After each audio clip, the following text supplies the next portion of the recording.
Hello friends, welcome back to my channel. आज के देखाबो एक डाइट रेसिपि। खूबी सामान्य तेले ब्रोकली फ्राई करे देखाबो, साथे थाकबे आरो बेश किछु सब्जी। अर्थात आज के रेसिपिटी होते चलेछे full of fibre, vitamin and मिनारेल्से समृद्ध।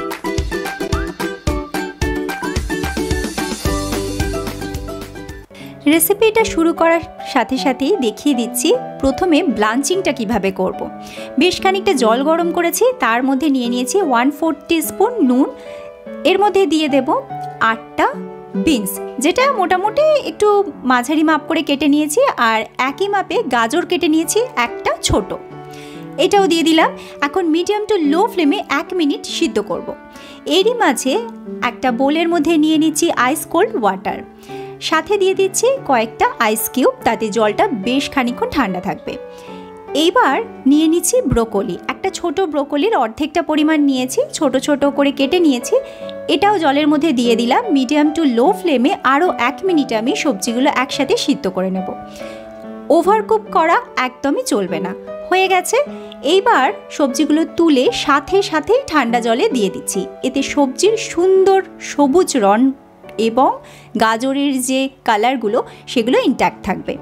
এখন কড়াইতে নিয়ে নিচ্ছি 1 টিস্পুন সাদা তেল। তেলটা একটু গরম হয়ে গেছে। এইবার এর মধ্যে দিয়ে দিচ্ছি একটা চেরা কাঁচা লঙ্কা। লঙ্কাটা আপনাদের পছন্দ মতো আপনারা বেশি দিতে পারেন অথবা নাও দিতে পারেন। দিয়ে দেব 3টে পেঁয়াজ কলি, যেটা একই মাপেই কেটে নিয়েছি, আর একটা ছোট পেঁয়াজ একটু মোটা মোটা করে কেটেছি, কিন্তু দেখুন একটু খুলে খুলে দিয়েছি যাতে পুরো ছড়িয়ে পড়ে সবজির সাথে। আর দিয়ে দিলাম অল্প একটু নুন, শুধুমাত্র এই সবজিটুকুর আন্দাজে নুনটা দিয়ে একটু নাড়াচাড়া করে হালকা করে ভেজে নিচ্ছি। এইবার এর মধ্যে দিয়ে দিচ্ছি ব্লাঞ্চ করা সবজিগুলো। আবার এর মধ্যে দিয়ে দেব অল্প একটু নুন, সবজির আন্দাজ বুঝে। এখন এটা নাড়াচাড়া করতে থাকবো মিডিয়াম ফ্লেমে।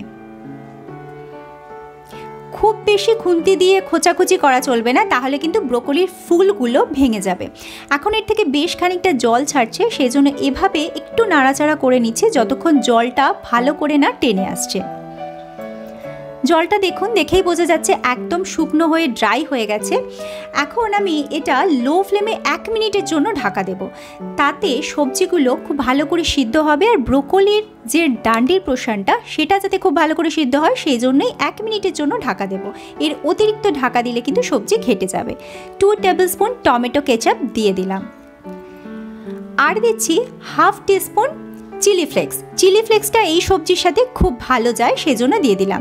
দিচ্ছি সাদা তিল 1 টিস্পুন, দারুণ একটা টেস্ট আনে এই সাদা তিল। খুব ভালো করে একবার মিলিয়ে মিশিয়ে নিচ্ছি। তৈরি হয়ে গেল আজকের একটা হেলদি ডায়েট রেসিপি। আপনারা এটা অবশ্যই ট্রাই করতে পারেন, যারা ডায়েটে নেই তারাও ট্রাই করতে পারেন। দারুণ লাগে। সন্ধ্যের বেলা স্ন্যাক্স আইটেম হিসেবেও কিন্তু এটা খেতে পারেন, খুব সুন্দর লাগে, অথবা রুটির সাথে বা ভাতের পাতেও সার্ভ করতে পারেন।